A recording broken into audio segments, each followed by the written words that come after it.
घर का बंटवारा। अरे विनोद, तूने हलवाई को सारा सामान तो दे दिया है ना? अक्षय की शादी में कोई कमी नहीं रहनी चाहिए। आखिर सबसे छोटा भाई है तुम सबका। हाँ माँ, आप चिंता मत करो, मैं पूरा ध्यान रखूंगा। मंगल बेटा, तूने तो कहा था कि फूल का ऑर्डर दे दिया है, यहाँ तो फूल पहुँचे ही नहीं। अब क्या बहू की विदाई के बाद फूल आएंगे? माँ, मैंने अभी बात की है फूल वाले से, वो रास्ते में ही है। आप किशोर भैया से क्यों नहीं कहती कुछ करने को? किशोर पहले ही मेरे बताए काम कर रहा है। पास के सभी रिश्तेदारों और मोहल्ले वालों को कार्ड वही तो देकर आया था। रिसेप्शन के लिए हॉल भी उसी ने बुक किया था। टेंट कुर्सी वालों को भी तो वही देख रहा है। पर कई मोहल्ले वाले तो हमारे भरे पूरे परिवार से जलते भी है, उन्हें बुलाने की क्या जरूरत थी? बेटा, शादी ब्याह में तो बुलाना ही पड़ता है, नहीं तो लोग क्या कहेंगे। दादी दादी देखो ना, हलवाई अंकल हमें लड्डू नहीं दे रहे, आप इनको डांटो ना। अरे चैन सुख दे देना बच्चों को लड्डू, क्यों तंग कर रहा है इन्हें? बीबी जी, मैं कहाँ मना कर रहा हूँ, लेकिन लड्डू बनते ही ये बच्चे उठा उठा कर खा लेते हैं। अरे मैं तो इन्हें थाल में रख के परोस भी नहीं पा रहा। भागो, अब कोल्ड ड्रिंक पीने चलते हैं। भागो भागो, अब कोल्ड ड्रिंक पीने चलते हैं। जैसे कि आप देख रहे हैं, आज इस घर के सबसे छोटे बेटे अक्षय की शादी है। घर में बहुत चहल पहल है। कुलभूषण की बीवी कमला को फुर्सत ही नहीं है कामों से, लेकिन कुलभूषण और घर के बाकी लोग कहाँ हैं? आइए देखते हैं। अजी, आप यहाँ आराम से बैठकर गाने सुन रहे हो और घर में अभी तक इतने काम बचे हैं करने को। अरे भाई, मेरे सबसे छोटे बेटे की शादी है, इसके बाद तो मैं अब चिंता मुक्त हो ही जाऊंगा। और फिर घर में तुम हो, बेटे बहुएं हैं, तुम लोगों के होते हुए मैं क्यों काम करूं? मैं तो शान से बेटे की शादी में जाऊंगा तैयार होकर। अरे ठीक है, अब आप आराम ही कीजिए। एक बार अभिषेक की बीवी आ जाए, फिर मैं भी आराम करूंगी और मेरी चारों बहुएं पूरे घर की जिम्मेदारियां संभाल लेगी। इतना कहकर कमला वापस अपने काम में लग जाती है। बेटा भी, तू अब तक तैयार नहीं हुआ? किससे बात कर रहा है फोन पर? तैयार कैसे हूँ? सैलून जाने से तो आपने मना किया है, क्योंकि मुझे हल्दी लग चुकी है। भाभीयों को देखो, सुबह से पार्लर में है। अक्षय की शादी हो जाती है और नंदिता बहू बनकर घर आ जाती है, लेकिन इस घर की खुशियों को मानो किसी की नजर लग गई थी। नंदिता के आने के बाद आए दिन घर की शांति भंग होती रहती। अपने माँ बाप की इकलौती बेटी को इतने बड़े परिवार की जिम्मेदारियां कहाँ संभालनी थी। अभी देखो ना, मेरे हाथों की मेहंदी भी अभी नहीं उतरी है और तुम्हारी मम्मी ने मुझे घर के कामों में लगा दिया। मैंने सोचा था कि घर की सबसे छोटी बहू होने के कारण मुझे सब पलकों पर बिठा के रखेंगे, पर यहाँ तो पलक झपकने की भी फुर्सत नहीं मिलती। देखो नंदू, शादी के पहले ही मेरे घर वालों ने तुम्हें और तुम्हारे पेरेंट्स को बता दिया था कि मैं जॉइंट फैमिली में रहता हूँ, तो फिर अब ये शिकायत क्यों? और फिर तुमसे पहले मेरी भाभियाँ भी तो आई थी शादी करके, उन्होंने तो कभी कुछ नहीं कहा।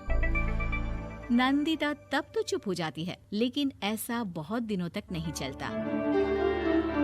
अरे नंदिता, माँ बाबूजी की दवाई का टाइम हो गया है, उन्हें दवाई दे आओ और उसके बाद सबके लिए नाश्ता बना देना। पर भाभी, मैं तो अभी अपना फेवरेट सीरियल देख रही हूँ। प्लीज मेरी जगह आप कर लो ना ये काम। ठीक है, मैं तेरी जगह माँ बाबूजी को दवाई दे आती हूँ और नाश्ता बना लेती हूँ। तू मेरी जगह पूरे घर की डस्टिंग करके 5 बच्चों को स्कूल के लिए तैयार करके भेज देना और दोपहर का खाना बनाने के बाद कपड़े धोकर सुखा देना।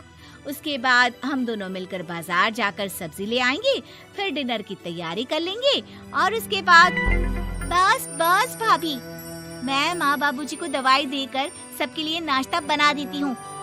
हे भगवान, ये कहाँ लाकर फंसा दिया मुझे।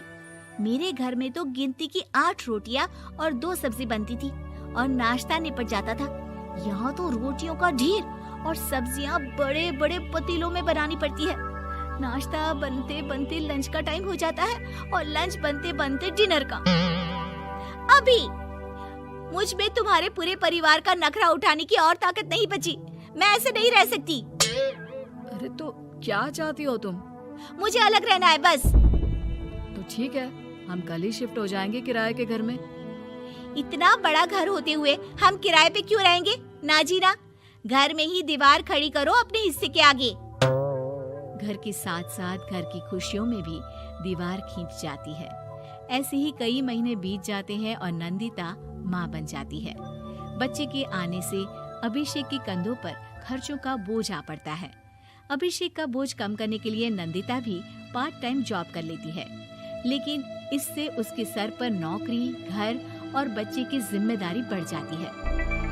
नंदिता, ये क्या है? तुमने घर भी ठीक से साफ नहीं किया, ना ही मेरे कपड़े धुले हैं। चिंटू के बाल भी कटवाने जाना था, देखो उसके बाल कितने बढ़ गए हैं। अरे करती क्या हो पूरा दिन तुम? मैं करती क्या हूँ?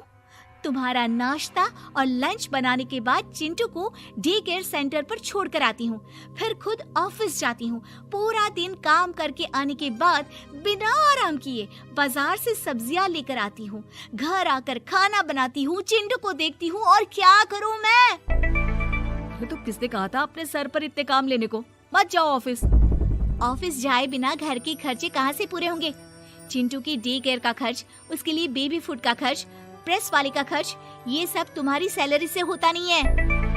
अगर परिवार से अलग नहीं होती तो इतनी मुसीबतें नहीं उठानी पड़ती तुम्हें परिवार के साथ मिलकर काम करने में दिक्कत थी, लेकिन काम तो अब भी बहुत है तुम्हारे सर पर। चिंटू को भी डे केयर भेजने की जरूरत नहीं पड़ती।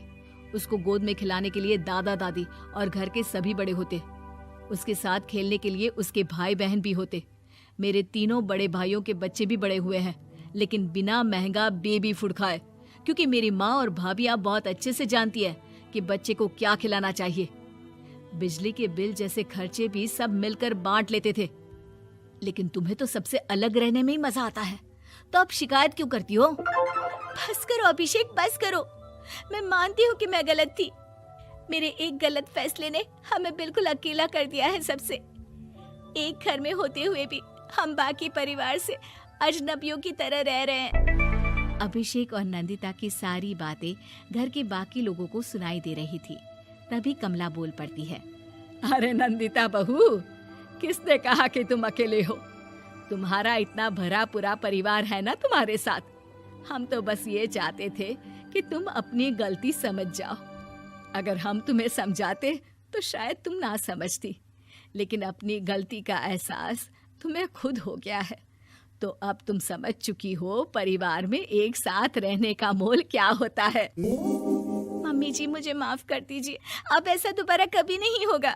अरे माफी बाद में, पहले मेरा पोता जरा मेरी गोद में तो दे, और तू जाकर सबके लिए चाय बना ला।